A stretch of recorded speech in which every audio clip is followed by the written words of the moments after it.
Hello everyone, कैसे हैं आप लोग। आज हम लोग जो है मेक पर्पस बहुत अच्छे से ध्यान से समझेंगे। जैसा कि हम जो है मॉडल वर्ब सीख रहे थे, जिनमें आपको कैन बी, कैन हैव बताया। उसके बाद मेक परमिशन, मेक पॉसिबिलिटी। आज मेक पर्पस समझेंगे बहुत ध्यान से। उम्मीद है कि इसके पहले की सारी चीज़ें आप समय देकर क्लियर भी होंगे। तो आइए देखते हैं, बहुत ज़्यादा इंटरेस्टिंग है, एक बार में ही आएगा। तो मेक पर्पस में सबसे पहले हमको ये समझना होगा कि इसमें दो वाक्यों का होना पाया जाता है। इसमें दो वाक्यों का होना पाया जाता है। ओके ना। पहला वाक्य टेंस के अनुसार कर देना होगा, जिस टेंस में भी होगा, जिस यूज में भी होगा, उसको पहला वाक्य सिंपल उसी में कर देना होगा। ठीक है ना। दूसरे वाक्य में आपको ध्यान देना होगा, दूसरे वाक्य में सभी कर्ता के बाद में लगाकर वर्ब के फर्स्ट फॉर्म का प्रयोग करते हैं। अब आप इतना तो समझ गए कि जब दो वाक्य है तो दोनों वाक्यों को जोड़ने के लिए कोई तो बीच में कंजंक्शन होना चाहिए, कोई कनेक्टिव वर्ड होनी चाहिए, है ना। तो है, नोट में देखते हैं। बीच में आए हुए ताकि शब्द के लिए, ताकि शब्द से दोनों सेंटेंस जुड़ा रहेगा। कैसे? सेंटेंस के माध्यम से समझा देंगे, बहुत मजा आएगा आपको। तो ताकि शब्द के लिए हमको सो दैट या इन ऑर्डर दैट में से कोई एक लगा देना होगा। ओके ना। ताकि शब्द बीच में आएगा, उसके लिए दो शब्द है, सो दैट या इन ऑर्डर दैट। दोनों में से कोई एक आप लगा देंगे, सेंटेंस सही हो जाएगा। फिर से समझिए, इसमें दो वाक्यों का होना पाया जाएगा। ओके ना। दोनों वाक्यों को जो ताकि शब्द से जुड़ा रहेगा। ठीक ना। अब करना क्या होगा, पहला वाक्य जो है हम किसी भी टेंस में यूज के अनुसार कर देंगे। ठीक ना। बीच में आए हुए ताकि शब्द के लिए हमें सो दैट है, इन ऑर्डर दैट लगाना है। उसके बाद जो दूसरा सेंटेंस है उसमें हमको में लगाना ही है। कोई भी सब्जेक्ट हो, उससे मैटर नहीं करता, सब्जेक्ट बाद में लगा के वर्ब की फर्स्ट फॉर्म करना है। कैसे? देख, हम स्कूल जाते हैं। अभी चूंकि प्रेजेंट इंडेफिनिट टेंस है तो बताने की जरूरत नहीं है कैसे करना, आप कर लोगे। तो हम जाते हैं, कौन जाता है? हम। We go to school. Okay ना। वी गो टू स्कूल, हम स्कूल जाते हैं, हो गया। अब बीच में आए हुए ताकि शब्द के लिए मैंने बताया सो दैट या इन ऑर्डर दैट का प्रयोग करते हैं। दोनों में से कोई एक कर दीजिए। तो यहाँ पर हम सो दैट लगाते हैं।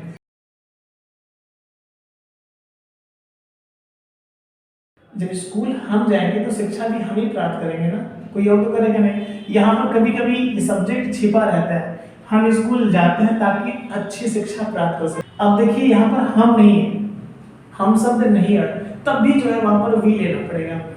जब दूसरे वाले सेंटेंस में सब्जेक्ट ना हो तो पहला वाला ही सब्जेक्ट उधर उतार देंगे। ठीक है ना। फिलहाल अभी तो यहाँ पर सब्जेक्ट है हम के लिए वी ले लीजिए आप। अच्छी शिक्षा प्राप्त कर सके, तो प्राप्त करने के लिए एक्वायर, गेट, फाइंड कुछ भी हो सकता है। यहाँ पर एक्वायर करते हैं, A Q U I R E. So अब चूंकि हम के लिए आपने वी लिखा, उसके बाद आपको में लगाना है। चूंकि बताया था मैंने, कोई भी सब्जेक्ट होगा उसके बाद में ही लगेगा। ठीक ना। अब प्राप्त करना, तो प्राप्त करना शब्द के लिए आपका जो है एक्वायर होता है, गेट होता है, फाइंड होता है, अचीव होता है। यहाँ पर एक्वायर कर देते हैं, A Q U I R E.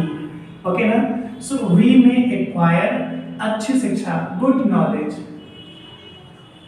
Okay ना। गुड एजुकेशन भी कर सकते हैं, A Q U I R E. Okay ना। आपको यहाँ पर यू समझना होगा। ठीक, ए क्यू यू। तो आपने क्या देखा, वी में एक्वायर गुड एजुकेशन। अब दूसरा सेंटेंस क्या देखा आपने, सब्जेक्ट के बाद में लगाकर उसका वर्ब की फर्स्ट फॉर्म प्राप्त करने के लिए एक्वायर होता है, अच्छी शिक्षा, गुड एजुकेशन। ठीक ना। तो we go to school so that we may acquire good education. आप सोच रहे होंगे इसमें पर्पज कैसे है, तो पर्पज इस तरह से है, ध्यान समझिएगा। पहला सेंटेंस ही हमें बताएगा, क्योंकि हम स्कूल जाते हैं, क्यों जाते हैं, स्कूल जाने का क्या उद्देश्य है, क्या वजह है। तो उद्देश्य हमारा ये है कि हम अच्छी शिक्षा प्राप्त कर सकें। ओके ना।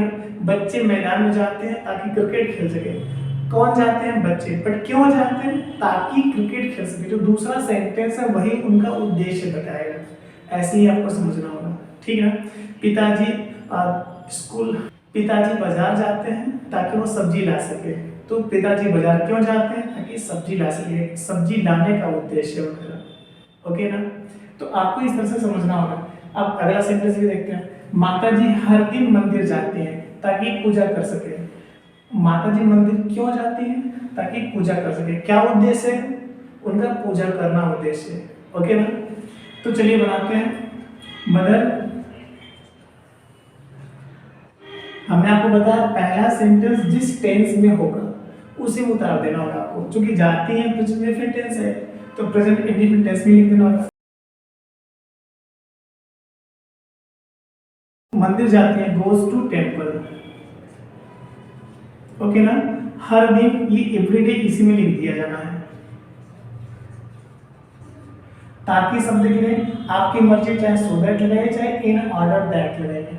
ओके ना? तो यहां पर हम कर देते हैं सो दैट, ताकि पूजा कर सके। कौन पूजा कर सके? देखिए सब्जेक्ट उसमें नहीं है, हमने आपको इसके पहले ही बताया। सब्जेक्ट ना हो तो पहला वाला ही सब्जेक्ट हम उतार देंगे। ओके ना? सब्जेक्ट ना हो तो पहला वाला ही सब्जेक्ट यहाँ पर उतार देंगे। तो पूजा कर सके, इसका मतलब माता जी मंदिर जाते हैं तो पूजा भी वही करेगी ताकि वह पूजा कर सके।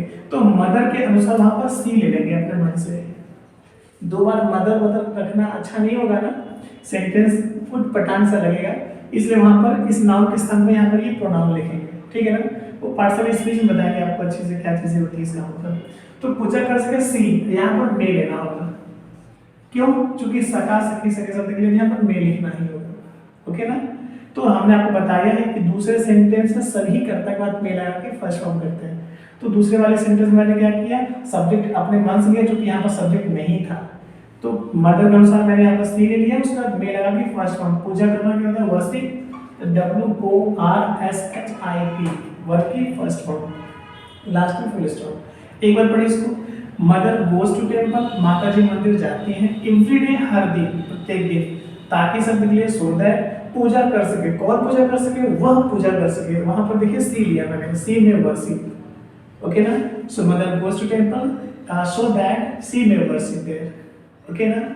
एक और देखते हैं, बहुत ध्यान से समझना होगा आपको। है कि ये बहुत ज्यादा आशा आ भी रहा है ना। मोदी जी कठिन परिश्रम करते हैं। कौन कठिन परिश्रम करता है? मोदी जी करते हैं। ध्यान दीजिएगा, ये भी प्रेजेंट इंडेफिनिट टेंस में। हमने आपको बताया ये किसी भी टेंस यूज में हो सकता है, ध्यान दीजिएगा, लेकिन पास्ट में ना हो। यदि पास्ट में रहेगा तो इधर जो है मे जो लगाते हैं तो उधर माइट लगाना पड़ेगा। वो माइट पर्पस जब आपको पढ़ाएंगे माइट के यूज तो उसमें बताएंगे अच्छे से। अभी आपको बस इतना ही समझना है कि ये प्रेजेंट में हो या फ्यूचर में हो, कोई यूज में हो सकता है, उसी के अनुसार बनाना होगा। ठीक है ना? मोदी जी बनाते हैं, मोदी जी। ओके, अब कठिन परिश्रम करते हैं। कठिन परिश्रम करना क्या होता है? वर्क, वर्क हार्ड होता है, तो वर्क्स वेरी हार्ड कर देंगे यहाँ पर, वर्क्स वेरी हार्ड।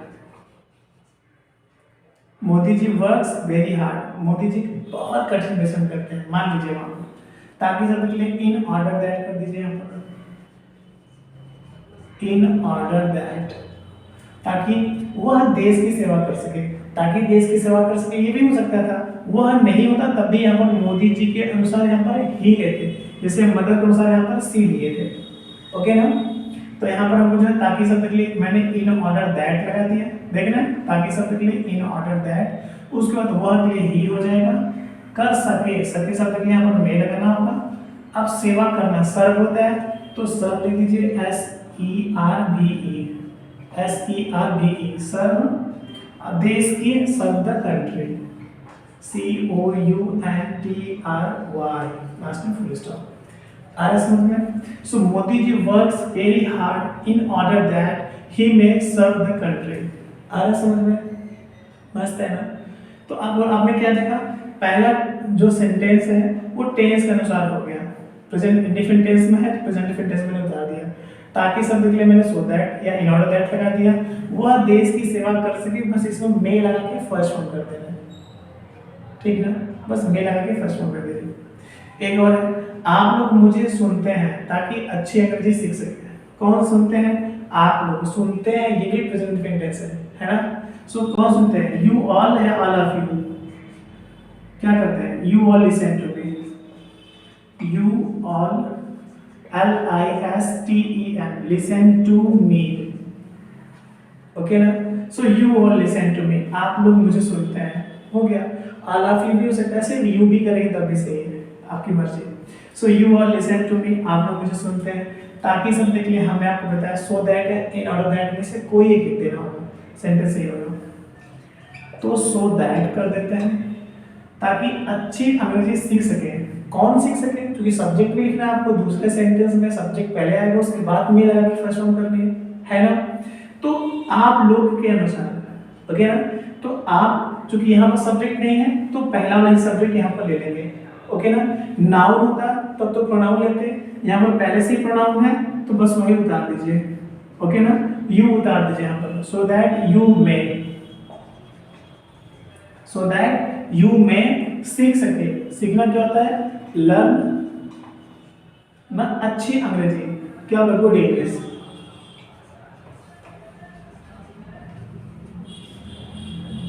ओके ना, मस्त है, आ रहा है समझ में। तो आपको बस इतना ही ध्यान देना है, हमने आपको बस इतना ही बताना चाहा कि जब भी दो वाक्यों का होना पाया जाए, बीच में ताकि शब्द हो तो समझ जाइएगा प्लीज कि वो मे पर्पस का यूज है, आपको मे ही लगाना है। पहले वाक्य में आपको जो है सिंपल तरीके से रख देना है जिस टेंस में यूज में होगा, फिर बीच में आएंगे ताकि शब्द के लिए सो दैट है, इन ऑर्डर दैट लगाना है, फिर दूसरे वाक्य में सभी कर्ता के बाद मे लगाकर वर्ब की फर्स्ट फॉर्म करना है।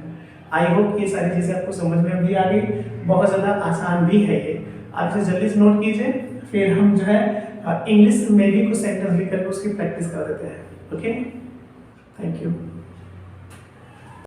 तो आइए कुछ और भी एग्जाम्पल के माध्यम से समझते हैं। तो ये बहुत ज्यादा आसान, जैसा कि हमने आपको हिंदी में कुछ एग्जाम्पल दी, अब चूंकि इंग्लिश में मैंने कुछ देखा है उसको हिंदी ट्रांसलेट करते हैं। ओके, तो उस कंसेप्ट मुझे बस इतना ही देना था कि जब दो वाक्यों को होना पाया जाए, ओके ना, तो पहला ओके किसी भी टेंस में हो सकता है वो आपको करना होगा, उसके बाद बीच में आएंगे ताकि शब्द के लिए सो दैट या इन ऑर्डर दैट लगा करके दूसरा वाले वाक्य में सभी कर्ता के बाद मे लगा के वर्ब की फर्स्ट फॉर्म करनी है। ओके ना, तो आपने एग्जांपल के माध्यम से समझी। अब हम कुछ और भी देखते हैं। My father goes for morning walk, okay ना, every day so that he may get some relief from his pain. आपको इसका अर्थ निकालना है। सबसे पहले करना होगा, सबसे पहले सब्जेक्ट लीजिए आप, माय फादर, ओके ना। पहले तो ये देखिए दो सेंटेंस है नहीं, so my father goes for morning walk every day, यहाँ पर एक सेंटेंस है, बीच में लगा है सो दैट, ये कनेक्टिव वर्ड कंजंक्शन है। इसके बाद है he may get some relief from his pain, ये दूसरा सेंटेंस है। तो सबसे पहले सेंटेंस का आप सेंस निकालिए, ओके ना। सो मेरे पिताजी गोस जाते हैं फॉर मॉर्निंग वॉक, मतलब सुबह टहलने, एवरी डे प्रत्येक दिन। अब पीछे से आइए, माय फादर मेरे पिताजी प्रत्येक दिन सुबह टहलने ना, सुबह टहलने जाते हैं, सो दैट ताकि ही में वह, कौन? वह, चूंकि वह जाते हैं उन्हें ही प्राप्त मिलेगा, सो ही में गेट उन्हें मिल सके सम रिलीफ कुछ आराम फ्रॉम हिज पेन अपने दर्द से, ओके ना। चूंकि जब सुबह टहलते हैं ठंडी हवा लगती है तो कुछ आराम मिलता है शरीर को, तो कोई प्रॉब्लम होगी उन्हें, इसलिए वो ठहरने जाते हैं। तो आपको इसे समझना है, my father goes for morning walk every day, मेरे पापा हर दिन सुबह टहलने जाते हैं, सो दैट ताकि he may get some relief from his pain, ताकि उन्हें अपने दर्द से कुछ आराम मिल सके। ओके ना, मस्त है। दूसरा देखते हैं, those boys run in the field every day so that they may qualify for the army, okay। those boys, वे लड़के रन दौड़ते हैं in the field, मैदान में, every day प्रत्येक दिन।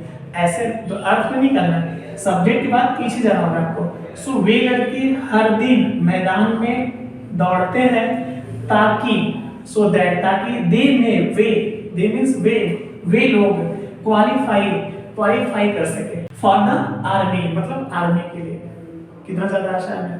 तो ताकि वे आर्मी के लिए क्वालिफाई कर सके, ओके ना, नियुक्ति पा सके, खुद को उस योग्य पा सके, ठीक है।